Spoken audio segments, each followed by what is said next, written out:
completion of the thinking through where the board has to render a decision. What happens, there were 4 different hearing nights, March 21st, April 7th, April 25th, and May 11th. At the close of the May 11th hearing, the evidentiary portion of the record was completely closed. People were given an opportunity to provide public comment. The board received copies of the notes of testimony from those hearings. We also received, on behalf of the applicant, as well as the McNaughton's, proposed findings of fact, conclusions of law, and a proposed order. And I'd like to compliment both parties for very thoroughly providing assistance in preparing those documents. I know they take a lot of time, and as I said, both parties did a wonderful job, and the board appreciates the efforts that both of you put into that. All of you put into that. I know it was a lot of work on McNaughton's part. So the board has carefully reviewed both of those documents as well as the notes of testimony, and I have also reviewed those. Typically in a conditional use hearing process, the solicitor reviews the proposed findings of fact, the notes of testimony, the ordinance, Pennsylvania case law. And this was one of the more complex hearings that I've been involved in, sitting as solicitor. A lot of legal issues were raised with respect to procedural matters, ordinance interpretation matters, and then generally the applicant's burden of proof and the protestant's burden of proof. So this conditional use decision in order, the protestants, myself, the manager, and the board members. And I will tell you that the board has put a lot of time into rendering the decision that I'm going to now present. I've prepared a draft decision. I am permitted to circulate that to the board in advance of tonight, and I have done that. They are sitting in what's called a quasi-judicial capacity, which means they're allowed to have reviewed this.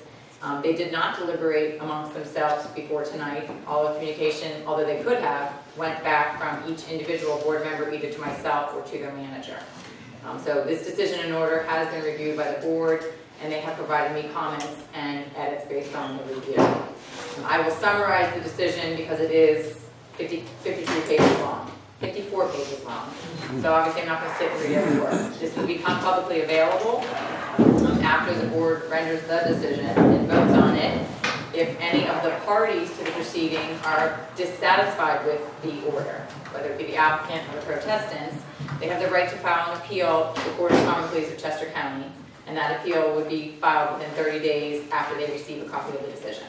So that's important for everybody to understand that this might not be the end of the game, and people have appellate rights, and that's why it was important to be recognized as a party in the hearing. As I said, the decision order has proposed findings of fact, and that was based on the testimony presented by the parties and the protestants. It then has proposed conclusions of law. The proposed conclusions of law, I'll go through some of them. The applicant has standing to file the application. The hearing was properly advertised and properly posted. The hearings were properly continued on the record. It states the property is in the planned industrial office district. It identifies the conditional use that was requested by the applicant under section 200-49M1. It determines that the proposed use does meet a manufacturing use. It indicates that the acetone and nitrogen that are proposed to be stored inside of the building will be immediately consumed and used as part of the manufacturing process. It determines that the temporary storage of acetone waste and aqueous waste while it's waiting to be picked up for off-site disposal does not constitute bulk storage of a liquid or gaseous fuel or chemical, and therefore is not prohibited by 200-49M1. It goes through and indicates that the conditional use plans comply with the ordinance. It indicates that the applicant has proven by a preponderance of the evidence that the proposed manufacturing use will comply with the ordinance and the relevant criteria for conditional use. It indicates that applicant's expert testimony was credible and proved by a fair preponderance of the evidence the proposed use, if conducted in accordance with the conditions that are imposed in this proposed decision, will not be contrary to the public health, safety, and welfare. Another proposed conclusion is that the protestants have not presented sufficient credible evidence to demonstrate that the proposed manufacturing use will result in substantial threat or injury to the public health, safety, and general welfare. The discussion goes into all of the legal issues that have been presented by the applicant as well as the protestants, and it has a proposed order that states that, and now this 14th day of June 2016, the board hereby approves the application and grants a conditional use pursuant to section 200-49M1 to to allow the use of a maximum of 30,000 square feet of the building, which is defined throughout the order, to be used for manufacturing of silicone hydrogel, subject to applicant's compliance, and I am going to read the conditions. The proposed manufacturing use must be built and designed in accordance with the application and the evidence and testimony presented by the applicant at all the hearings, except as that testimony is revised to comply with these conditions. The second one is the manufacturing use is limited to manufacturing silicone hydrogel by DSM or any successor company to DSM, specifically in the manner in which the applicant testified to at the hearings. No other manufacturing use is approved by this decision. Third, a maximum of 30,000 square feet of the building may be used for the manufacturing use. If any additional area of the building is needed, the applicant must obtain a modification of this decision. Fourth, there can be no outdoor storage tanks permitted for the manufacturing use. Fifth, the building must be designed in compliance with Township Building Code, the International Fire Code 2009 edition, and NFPA 30, which is a standard code for flammable and combustible liquids. The building must have combustible gas detectors, foam fire suppression system, enhanced sprinkler system, mechanical ventilation, proper electrical classification, and spill detection and containment systems. Prior to the issuance of a use and occupancy certificate for the building, applicant must submit the building plans and specifications which provide at a minimum the above safety features, and those plans have to be approved by the township's designee. The township has retained a consultant who has expertise in reviewing of those types of plans and is familiar with those codes, and will have to review the plans and specifications to confirm that they meet those regulations. The township's fire marshal, the building code official will also have to confirm that the building plans meet those codes. The sixth proposed condition is the area of the building which is used for manufacturing must be self-contained, and the floor has to be sealed with no floor drains. Number 7 is applicant shall install secondary containment within the building that is capable of holding a minimum of 120% of the volume of acetone that's stored on the property. The design of the secondary containment must be approved again by the township's designee, the fire marshal, and the building code official. The 8th one is the applicant shall install a secondary containment in the connection area where the tanker truck transfers the acetone into the hard piping to the storage tanks. And this secondary containment will be outside of the building, again, must be designed to hold 120% of the volume of acetone that's transferred into the building. The design of this secondary containment, again, must be approved by the township's designee, the fire marshal, and the building code official. The 9th condition is the building shall be equipped with a permanently installed spill kit, which must be located in close proximity to the area where acetone is delivered. Number 10, delivery of all materials for manufacturing use is limited to the hours of 7 a.m. until 7 p.m. Number 11, an employee of DSM who is specially trained in tank operations and waste retrieval must be present during acetone delivery. Number 12, there shall be no more than 6 storage vessels located inside of a self-contained room in the building, and it's limited to the following materials, which was consistent with the testimony. 2 3,000-gallon tanks with raw acetone, 1 3,000-gallon tank with acetone waste, 1 3,000-gallon tank with aqueous waste, another 3,000-gallon tank with aqueous waste, and 1 3,000-gallon tank of nitrogen.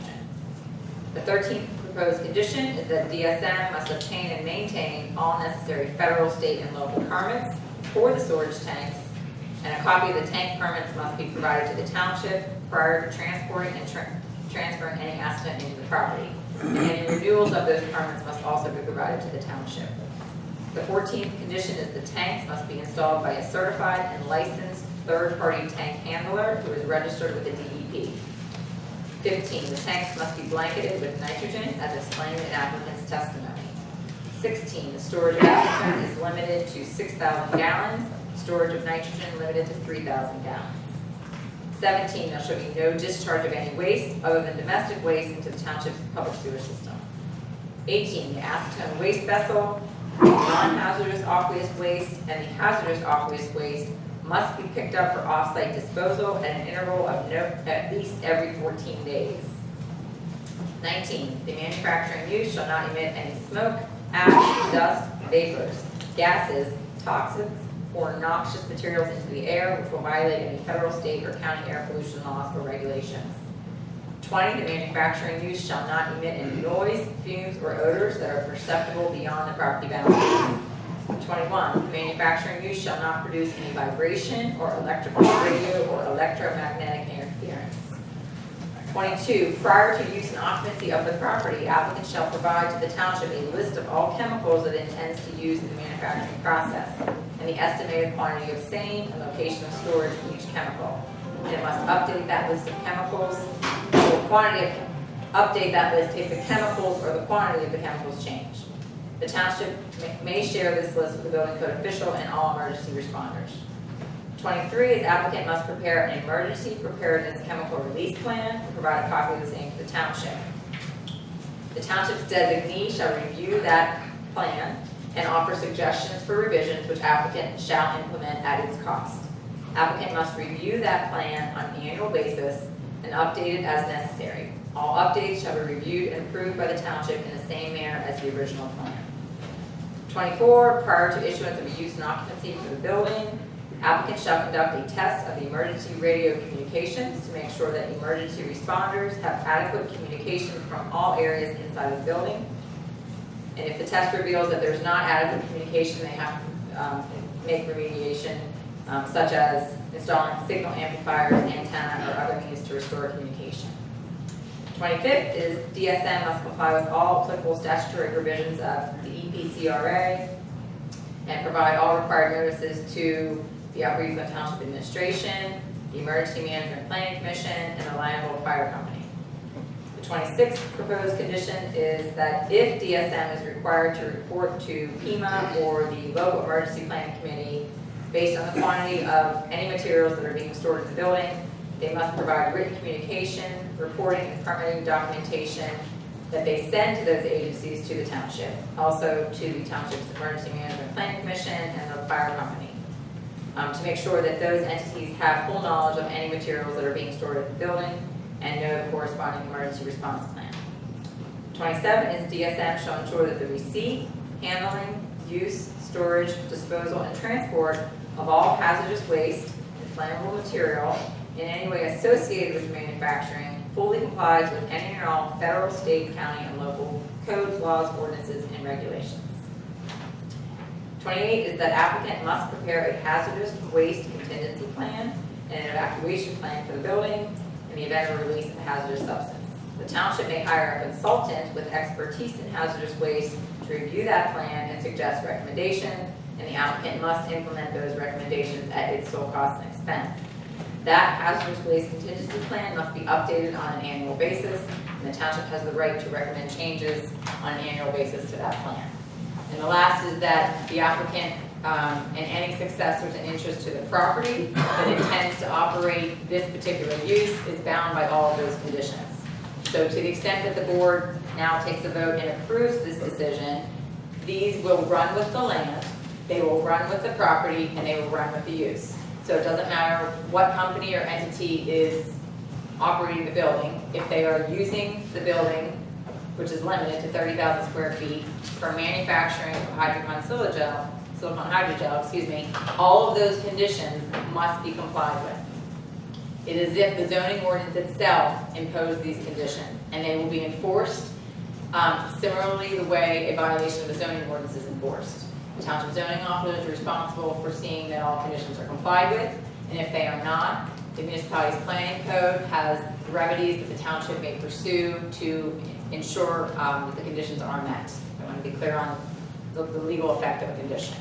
So I'm happy to answer. I know the board has had a chance to review this. I appreciate your comments and edits, which I've incorporated. Happy to answer any other questions for the board at this time.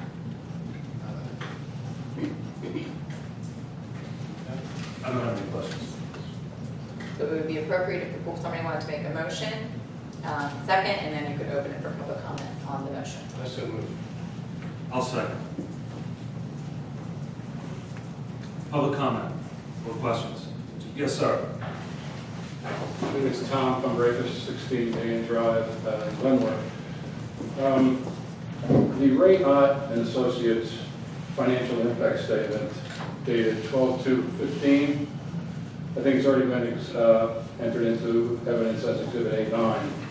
But it makes mention that the impact to the township is minimal, while the impact to the school district is almost $400,000. In doing some checking, I noticed that the solicitor for the school district is Lane McElrain, and I believe, Mr. Donatelli, you are a partner in that firm. I am.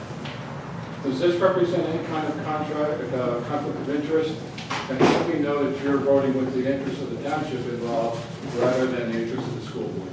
Yeah, it's not a conflict under the Ethics Act, and everything I do is, when I sit as a supervisor, I do for the benefit of the township. And if I feel there's a conflict, and I've done it a number of times in the past, I simply recuse myself and I abstain from any vote. So if I believe that I was in some way, shape, or form violating the Ethics Act, the Public Officials Ethics Act, I would simply abstain from voting. Okay. Yes, ma'am. Gail Zeller, 430 Park Road, Denton County. I just was wondering how this benefits our community. So I haven't heard one thing. I've been to meetings. I really haven't heard anything that shows that it benefits. I can't speak to the benefit, I can speak to the fact that this is a legal proceeding, that once a zoning ordinance allows a use by conditional use, the law is that the applicant has the right to have that use approved if they meet the criteria in the ordinance. But I thought they had said it had to be changed. The ordinance had to be changed. No, the applicant, prior to submitting this application, they had submitted an application that proposed outdoor storage. That was what was not permitted. The applicant withdrew that application, and that is not currently before the board. The revised application that was submitted, which is what is being voted on this evening, does not propose outdoor storage and complies with the ordinance. And what's the benefit of that company? Did they give any reason why they left California that has such strong restrictions and are coming to our community? I mean, I can't reiterate what, there was 4 nights of testimony and there was discussion. They talked about leaving California, but they didn't go into great detail about that, so I really can't answer that. The transcripts are available and you were able to. No, but I mean, nobody in their head is thinking, other than us sitting out here, that they're leaving because they were more restricted in California. I don't know that to be the case, ma'am. I don't think you've heard from the applicant on that specifically. It's like a joke. This whole thing is like a laugh. Anyone else? Steve? In the ordinance, there's a above-ground storage tank issue. How did you resolve that? In our finding of fact and conclusion of law, there's, in the PI district, there's no above-ground storage tanks permitted. There was a zoning determination issued by Mr. Gaspari on March 4th, 2016 that found that that particular section of the ordinance does not apply to tanks that are stored inside of a building. It's never been interpreted to apply to any tanks inside of a building, and the discussion of the decision goes into that in great detail. Okay, so an above-ground storage tank is not an above-ground storage tank anymore? I mean, this is going to be regulated under the above-ground storage tank for the state of Pennsylvania and defined as such. There's no way around that. How does this local township define it differently than what the state's going to define it as? As I said, Mr. McNaughton, the decision goes into great detail and on that specific issue, and I would ask you to read that particular provision and see how it's been handled Is from a legal perspective. Mr. Gaspari's, I'm sorry, did you want to do something? You were looking away. I was still talking. Did you, is Mr. Gaspari's, is this a letter that he rendered an opinion about? He was asked by Hankin, they filed, as any property owner or resident of the township has the right to do, you can ask for a zoning determination. The municipality's planning code has a procedure in place, and he issued a zoning determination on the applicability of that section to this application. That was rendered on March 4th, 2016. The board can take judicial notice of that interpretation. The discussion portion of the decision indicates that the board agrees with that interpretation. There's a lot of cases cited in the discussion, and I again would ask you to wait and read what is stated in the decision. It's much more complex of an interpretation issue than I can really give right now. But there is, that issue that you raised is addressed within the decision. And if anybody disagrees with that, as I indicated in the beginning, you have the right to appeal that, and a court may decide that my interpretation, Mr. Gaspari's interpretation, and the board's interpretation is wrong, which would render this decision, you know, it would have an impact on this decision being legally enforceable. So that's why that appeal process is there. Anyone else? I have a question. Yes, ma'am. I'm Donna Dover, I live in the Reserve of Eagle. I haven't unfortunately been able to attend any of the previous meetings, but my thought is, do any of you live in this area, and would you feel safe living around something like this? We all live in this area. Okay, and you think this is safe? Yes. Yeah. Oh, no. Doesn't sound safe. We raised our children here, we live here. How close to the area do you live? Marsh Harbor. Marsh Harbor, Kevin, do your children still live there? they do not, they're in the service. Okay, so then they your, travel. so your children are not in the vicinity? I'm not gonna get into this. I'm just, I raised my children here. you did, but They that just say- wasn't here. I'm still here, and I care a lot about the people and the children. Anyone else? Any member of the board want to make a, yes, sir, sorry. Yes, may I introduce myself? My name is Adam Fontecchio. I live at 35 Founders Way in Downingtown. If you will bear with me for a moment, let me introduce my background. I'm actually a full professor of engineering at Drexel University. I also was the Associate Dean of Engineering at Drexel University for the last 5 years. I personally supervised the construction of 75,000 square feet of research space at the university, including wet labs and material labs. I personally run an optical materials lab where I make optical polymers. Do you know how much acetone I have on hand? I can regularly have 4 liters of acetone. That is how much I have, because I will not have any more because it's not safe. I will not have more than 4 liters of waste acetone on hand because I don't believe that it's safe. This is something I do for a living. I've had more than $15 million in funding from the federal government for research in optical polymers. I regularly use many of the chemicals on the list. I failed to see any return on investment for the township in approving this conditional use permit. We've not heard any benefit. There is no money going to our schools. There is no extra safety for the citizens. And if you look around you, you have a room full of people who do not want this chemical plant here. If anyone is here to support the chemical plant, raise your hand. How many are here to oppose it? Your room has been full of people opposing this for hearing after hearing. And you are here to represent the people and the constituents of the neighborhood. We do not feel safe. And I would ask that in your deliberation and your decisions, you really think about what the return is on investment for the community and who you're representing as elected officials up there. You're representing us, and nobody here wants this chemical plant. You do not have to approve it. It is your decision. It does not have to be here.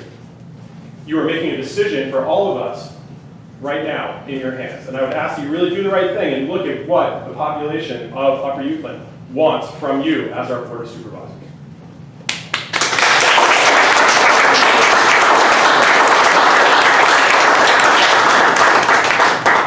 Thank you, Doctor. Is there anyone else here with that would like to make a comment? Yes, sir. Yes, I'm also a professor of biochemistry, graduate from Penn State. I worked all my life in agrochemicals, and I realized the hazards of having such companies, such products in the neighborhood. This is very, very dangerous to have such in a community, mainly residents and not industrial area. So I fully agree with the professor there that it is not safe at all to have such a site close to us. Thank you. I live in Marsh Harbor on 426. I think I'm your neighbor. You are. Nice to meet you. I would just like to say, I don't even live in Upper Uwchlan any longer. I just utilize Hickory Park for tennis, walking my dogs, watching ball games and things. And I find it extremely frightening that we have built up this area to provide activities for our community, and yet we would build something that is highly dangerous. And I know you say you'll run tests and everybody will be in there and make sure these things are done. You and I all know that those things, you put that in paper, but it doesn't get done. It really doesn't. I mean, everybody's gonna go in there every month or once a year and say, is this in? It's not gonna happen. These things fall through the cracks, and we've got all our children playing over there. And it's, I think it's irresponsible, quite honestly. That's all. Thank you. Anyone else? Yes, ma'am. I think you all kind of got caught with your pants down. Like, there are other chemical companies that have storage tanks above ground that you didn't even know what was in them. And I think you guys are trying to backtrack out of getting caught with your pants down that you didn't know what was going in. Thank you. That's my opinion. Yes, sir. Yeah, hi, my name's Kevin Bauer. I am Adam's neighbor. Unfortunately, this is my first time attending one of these meetings, and I take responsibility for that. But to piggyback off of what Adam said so eloquently, you know, what I think about when you're talking about children growing up here and being in Downingtown or Upper Uwchlan and all of the wonderful things that have happened, but really in the last 15 years, this town has become a mecca for growth, education, the STEM Academy, a 6th grade center where my daughter is going next year for the first time. I mean, to see a kid elated to go to school right around the corner from our house. And I think about the entire town. All of the kids in 6th grade, our friends in Applecross, our friends at our old neighborhood, everybody congregating together right around the corner for this wonderful opportunity. Am I wrong? Is the STEM Academy ranked the #1 public school? And we've been hearing these rumors in the state. This town has changed. People have been migrating to this town because of these types of opportunities. Education, these wonderful neighbors that we've met over the last 4 years, old neighbors that we get to bring together. We're losing track of what's really important. We're not saying this might not be a good idea or a good business decision for Hankin, and we're not saying that we're not doing it by the book and being very, very specific. And I know that there's a lot of rules and regulations. Sounds like everything's being followed. But we're saying it's a bad spot to put it in. It's going to affect the value of our homes, which is certainly disappointing. That all that new money built to that 6th grade center and the STEM Academy, we're affecting that negatively. And I find no benefit in it, to Adam's point. I unfortunately, again, I didn't get to listen to the other 4 meetings. I wish I did. But it's a risk reward, you know? The John Hancock kind of thing, yay or nay. And to me, it's a really bad decision. So thanks for letting me, voice Thank you my for attending. What's that? Thank you for attending. Anyone else? Any member of the board want to make a comment before we vote? I do. As you both know, I'm new to the board, past 6 months. This was an eye-opening experience. This was my first major decision. For the members of the public, a quick civics lesson about the supervisor's role. And then I'm going to tell you what my decision is. As we all know in government, there's the executive branch, there's the legislative branch, and there's the judicial branch. When it comes to local government, like in our township, your board of supervisors really wear all 3 hats. For example, when we pass ordinances, which are laws, if you will, locally, we wear a legislative hat. And the process by which we pass those types of legislation is unique. We wear an executive hat. From a day-to-day standpoint, the management of the township business. Even though we have a great, wonderful, and competent staff, when we get involved with the day-to-day operations and meetings, we're wearing our executive hat. In a case like this, which are rare occurrences, where we sit to hear, for example, a conditional use application, we wear a judicial hat. We're sitting here kind of like judges.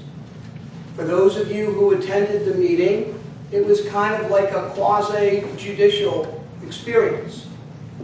We had a court reporter here. We had witnesses swear in and give testimony. We had exhibits. We had a township solicitor. And interestingly, that you may not know, but before tonight,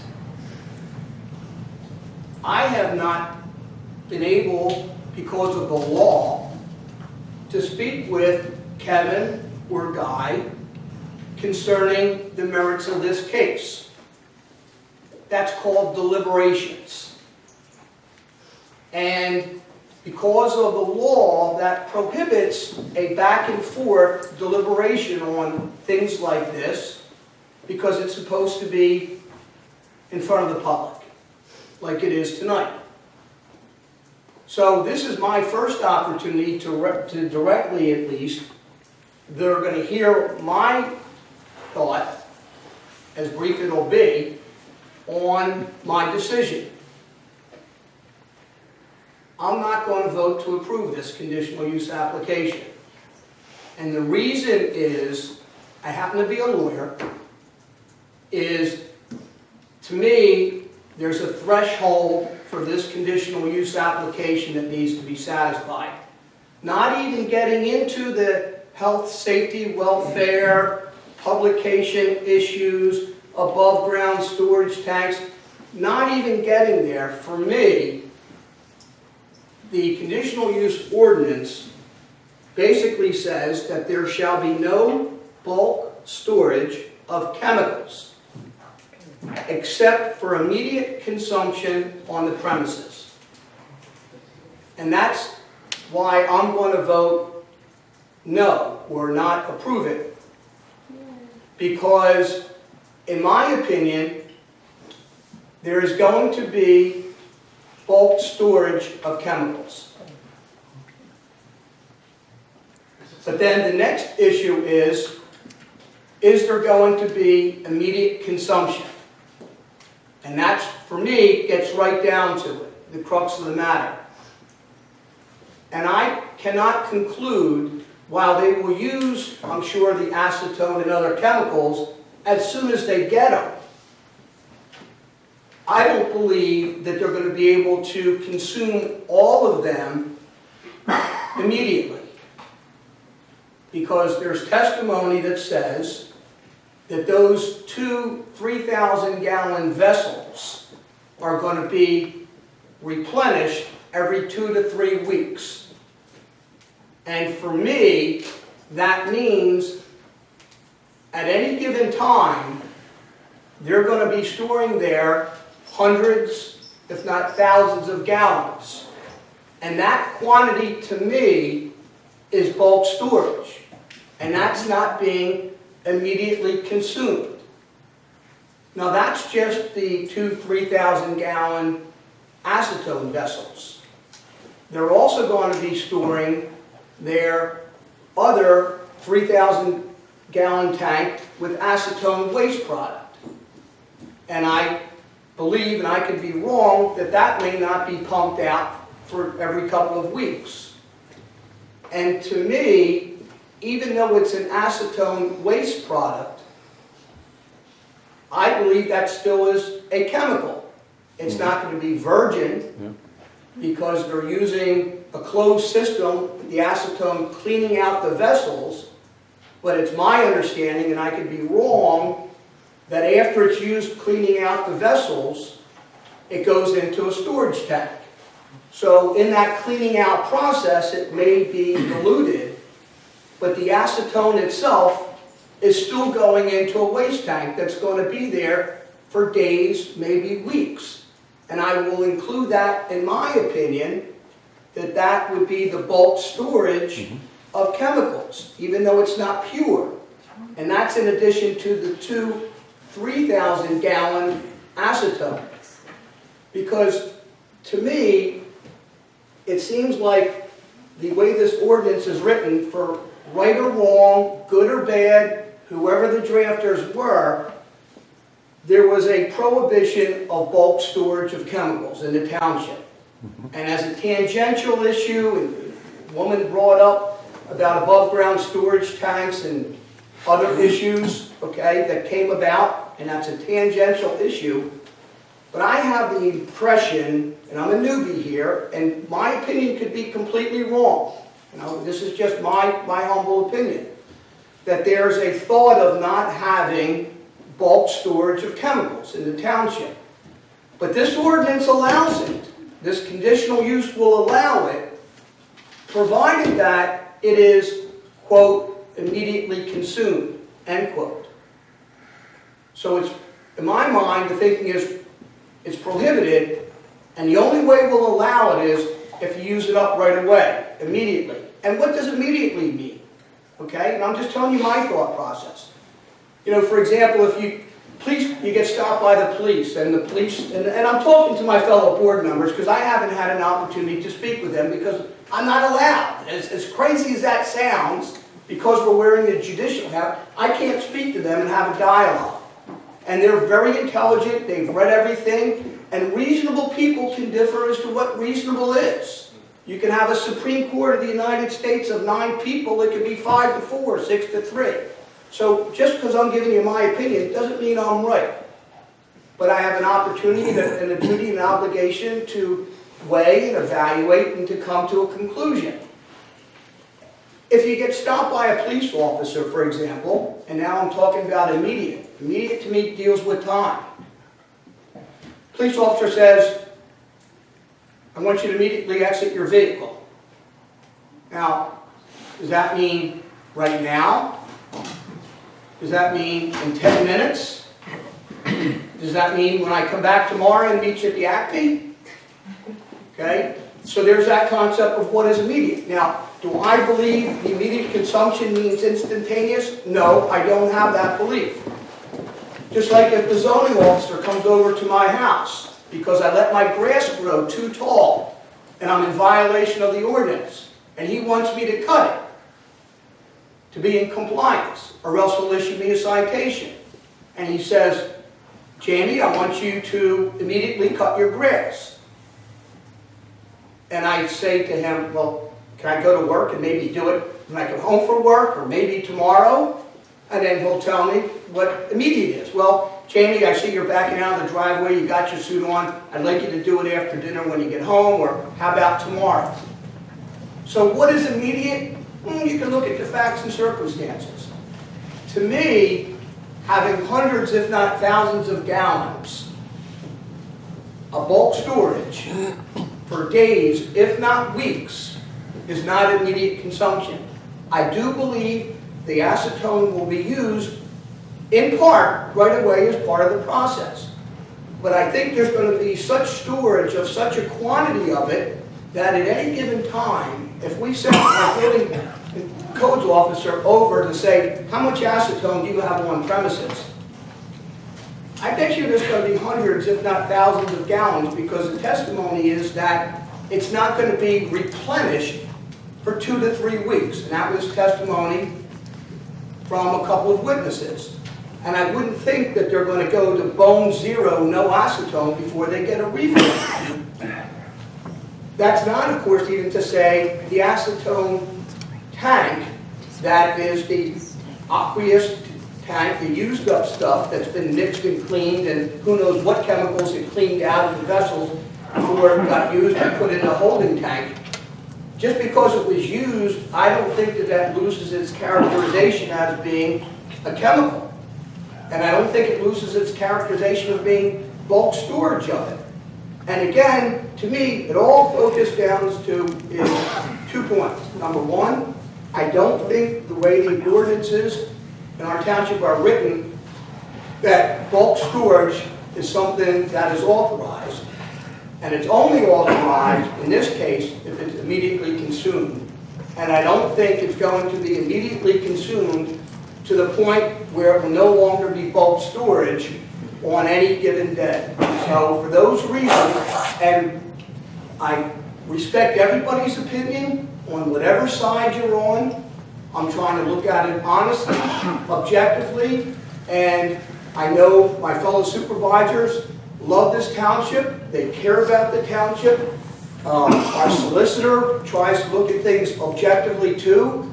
Reasonable people can differ as to what reasonable is, and that's my decision.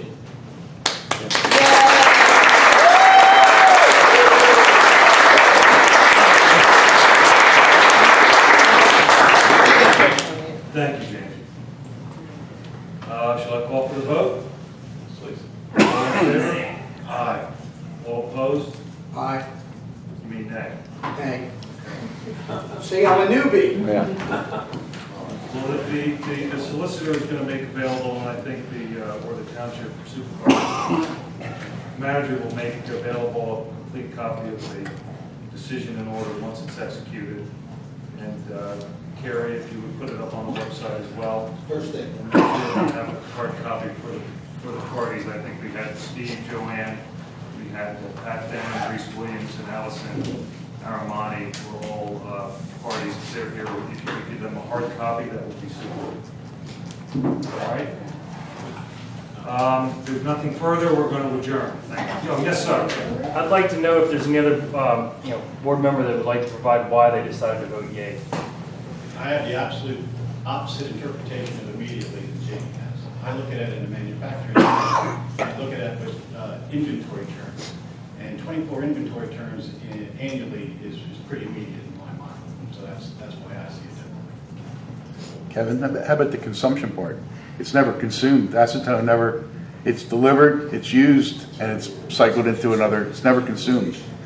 It's consumed and it's part of the manufacturing process. And this is my opinion. Okay. And this is the way I view it. Okay. I appreciate that, but I didn't speak with Kevin or Jamie before tonight at all. I did read 3 iterations of the decision in order which our solicitor provided, and I did a little bit of my own research, and I don't believe, I believe the bulk storage component of our ordinance was drafted simply to prevent bulk storage. In other words, someone putting a tank in the middle of the field and storing something in it without any conceivable use related to any use on the property. I got around bulk storage pretty quick. I don't disagree with Kevin, but I looked at it a different way. Immediate consumption, I think consumption in this context means use.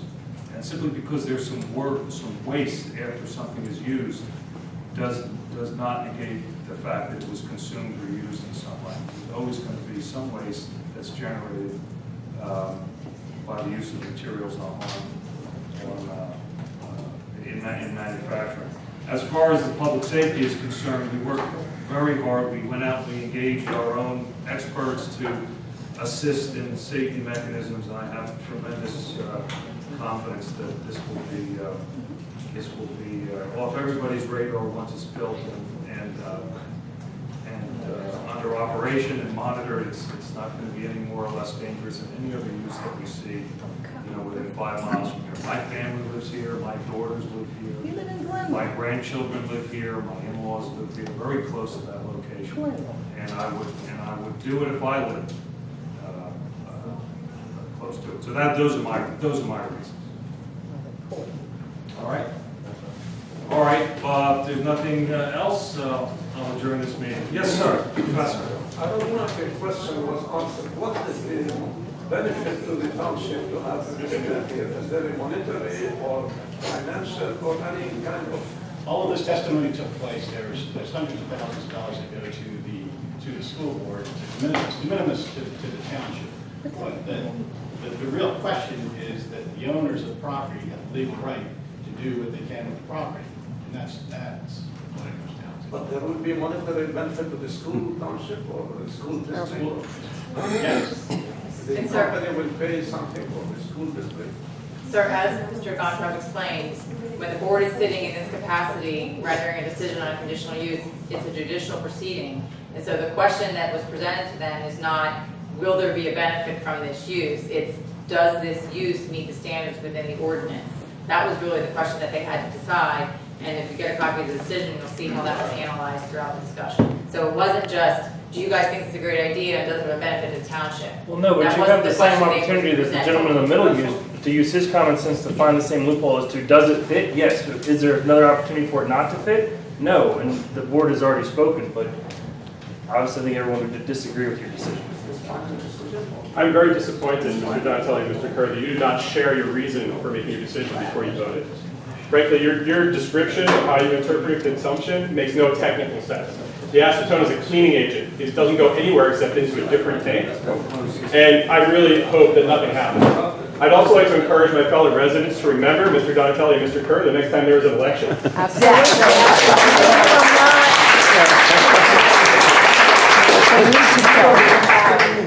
All right, well, this meeting's adjourned, and Carrie, if you have some hard copies for the party, that'd be great.